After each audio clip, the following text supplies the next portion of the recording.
Alright, so we're doing another unboxing video, so let's get started with that. Oh, I forgot to introduce myself. So I'm Nadia. I'm a senior at Lincoln Way West, one of the library aides during 4th hour. I'll be unboxing some books. Excited to do my own unboxing video.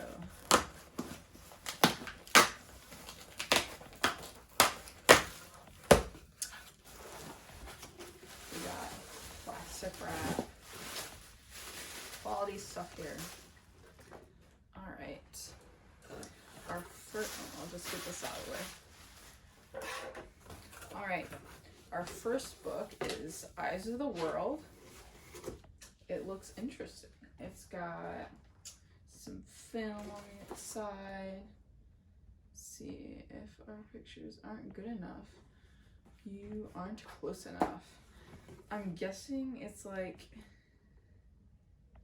oh, it's the invention of modern photojournalism.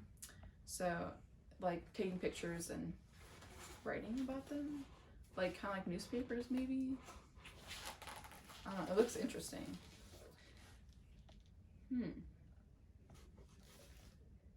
Very interesting. I recommend this one.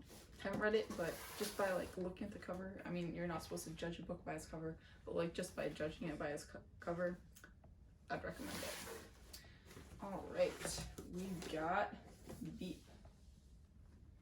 Inside the Unseen World of Baseball for the Blind. Baseball for the Blind. Interesting.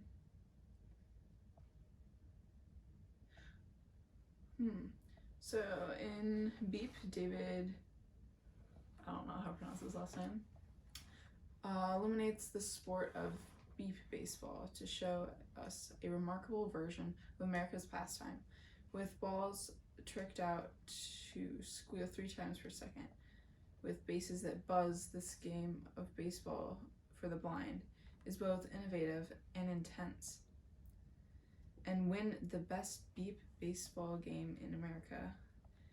The Austin Blackhawks takes on its international rival, Taiwan home runner. No one's thinking about disability. What we find are athletes playing their hearts out for a championship. That sounds awesome. So it's like blind baseball? I mean, it's got like a picture of like a guy with a blindfold on it. Blindfold on him. Very interesting if you're like into sports, baseball, and I don't know. I'd recommend that too. Honestly, I'll like recommend all of these. I've never written, I don't think I've written any of these. But I'd recommend them. Alright, so this one is giving me like Jane Austen vibes. I don't know why. Or yes, I do know why. It's just like the fanciness, the gold, Victoria, portrait of a queen. About Queen Victoria? Princess Victoria. Woke one morning in June 1837 to discover that her uncle had died, and she was now queen. She was just 18 years old, but she accepted her new duties with gusto. Going on to reign for 63 years. So it's about Queen Victoria. Interesting. If you're into like England and like that era, like the Jane Austen era, I think that's around the time. Like, that's cool. I mean, I don't know all too much about this, but interesting read, I think. Alright, now I got Bang. New York Times best-selling author. One shot ruined his life, another one could end it. Oh, sounds kind of sad. Yep, a heartbreaking novel about living with your worst mistake. So if you're into like sad, tragic stories, maybe this is where This is where it will happen. This is where I'll do it. When the time comes. I fired a gun once in my life, I'll do it again when the time comes. So, kind of sad book, tragic story maybe, possibly. If you're into that stuff, I'd recommend that. We got another one of those. Let's see. Now we got Flame in the Midst. Ooh, it's got like a fiery peacock. I love it. It's got like flowers, ninja stars. I might read this book. You just like pause the like unboxing. I'll read this book. No. So judging a book by its cover, I would definitely read this one. It's got like violets, I think they are, ninja stars, fiery peacock. It's not a phoenix, or it might be a phoenix. I'm pretty sure it's a peacock. Cause it's got like the peacock feathers, but it also might be a phoenix peacock. I don't know. It looks really interesting. Let's see. It's got romance. It's a page turner, guys. It's kind of like Game of Thrones meets Arabian Nights love story. Interesting. I would definitely recommend this one. I'll probably read this. So there you go. There's Flame in the Midst. Mist. I'm probably mispronouncing that the entire time. Alright, Future Home of the Living God, a novel by Louise Edrich. I probably mispronounced it. I'm probably mispronouncing all of the authors' names and like anyone else's names. Like, it's fine. Okay, Future Home of the Living God. Let's see. This is about a miracle. Is it? Alright, evolution stops mysteriously as it begins. Oh. Interesting.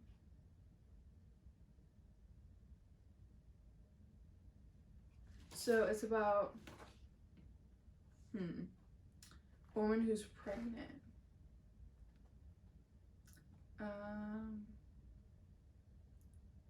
Ooh.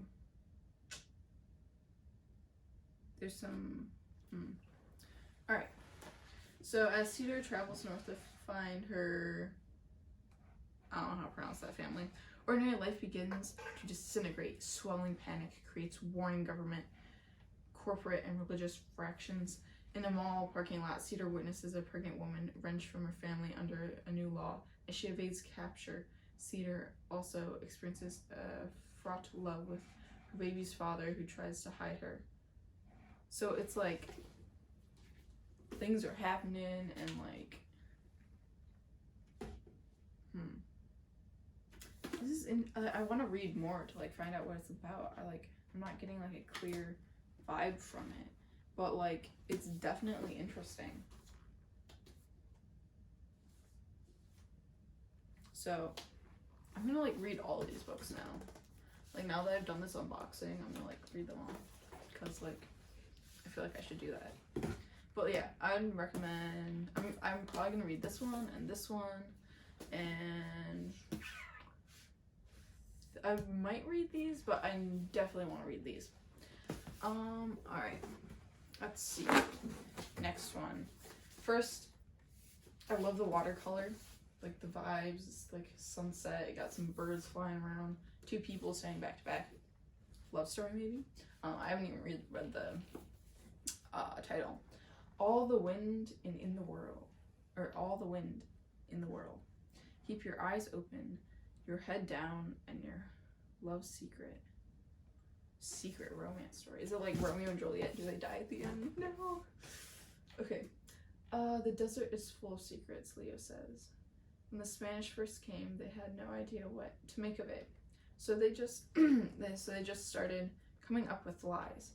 And there were other people too, telling lies that went across the country, across the ocean, up into the stars, and deep down into this dirt.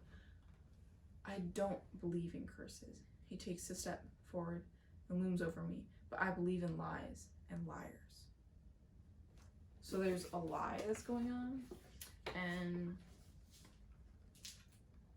it looks interesting.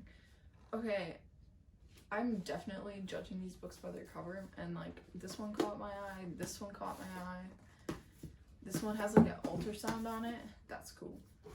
So like these three have definitely caught my eye. I know you shouldn't do that, and don't like follow my advice, because like, yeah. But like those look really interesting. All right. Let's see. I'm not pronouncing the author's names wrong, so I'm just not pronouncing. All right. The Shape of Water. I've heard about this book. Experience a connection beyond words. I've heard about this book. I totally forgot what it was about though. Ooh, it's got like fancy leather-ish. Or it's like a hard paper that has like a leathery texture to it. That's nice. All right. So it happens in 1962. Elisa is the girl. She's mute her whole life, orphaned as a child.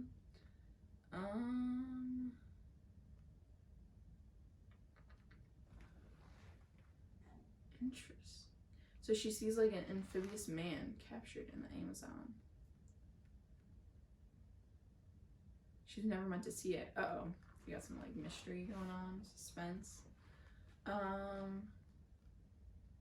The creature is terrifying but also magnificent, capable of language and understanding emotions. She can't keep away. Using sign language, the two learn to communicate. Aww. And the creature becomes her sole reason to live. So it's like a love. Ooh, this is good. These books are really good. All right, Shape of Water. So, like, the main character and this amphibious man, as he's called in the little section right there, they like fall in love, but she's mute. That the only way they can communicate is like through sign language. Like I know A, B, C. That's all I know. And like T, I think. I don't know. And I know like yes and no. That's all I know in sign language. But like they communicate through sign language, and they're like made for each other. It's so cute. Like, aww. All right, and I think it's the last one. Ew. Oh, it's got a plastic covering on it. All right. It's the Lou, Guardian of the Lou. Okay, yeah. So this, wait. Hold on a second. It's upside down. So like it's like this, and it opens like that, and you. Interesting. It's like backwards, because usually you open a book like this, but that's the back. All right. Oh wow. So there's an artist.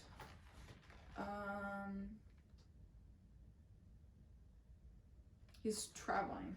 He stops in Paris,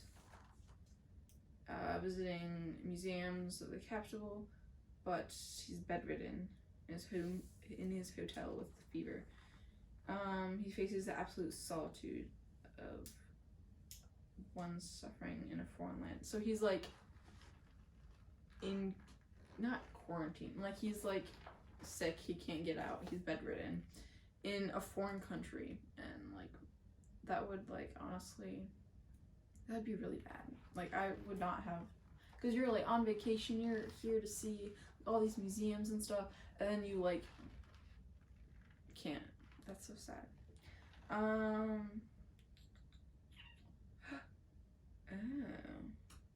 And then so he has this fever, and he's like discovers like unsuspected like falsity, like not, that's not the exact word, like faucets. It means like they're false paintings and stuff like that, I believe.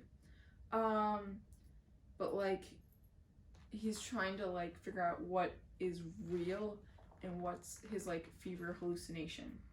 because like when you have like a really high fever, you can like hallucinate. I've never experienced that, but like I know it's possible. And so he's like going through this museum, kind of in and out of hallucination, trying to like figure out. And he's actually able to speak with famous painters from various time periods of history. Led to crossroads between human and personal history by the Garden of the Louvre. That's cool. It's like a short book. I'm pretty sure it's like a kind of, not like a kid's book, but it's like a short adventure. It's probably a lot of pictures because it's like, but I love the cover. If you can see it, it's like all these fancy stuff, like, but like the whole like building, okay, the guy, what's his name? Jiro? It's probably pronounced differently. Like the J is probably like an H or something, but that's in Spanish. But that is all we have for today. Oh wait. We have some stickers. Gold standard. Some fancy schmancy stickers. But other than that, we're done. I would highly recommend reading all of these. I know I'm going to read these four, so